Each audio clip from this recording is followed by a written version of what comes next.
they change with the times.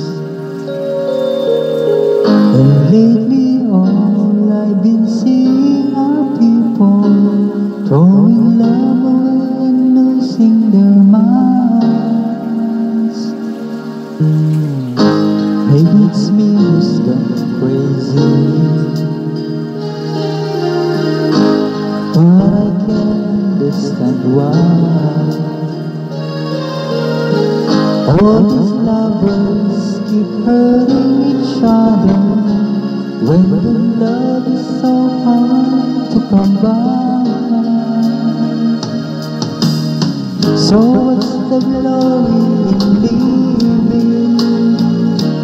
Doesn't anybody ever stay together anymore?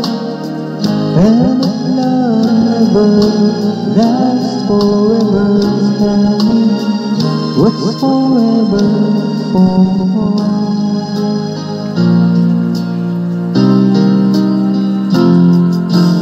And I see love-hungry people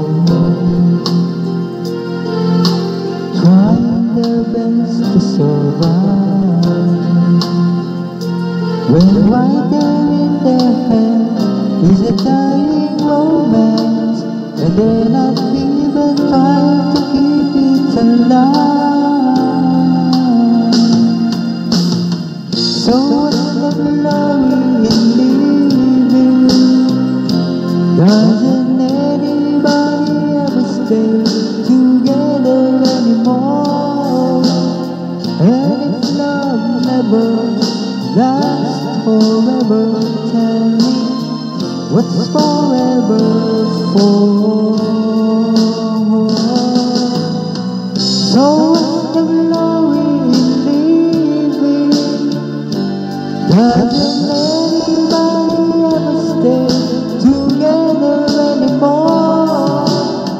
And love never lasts forever.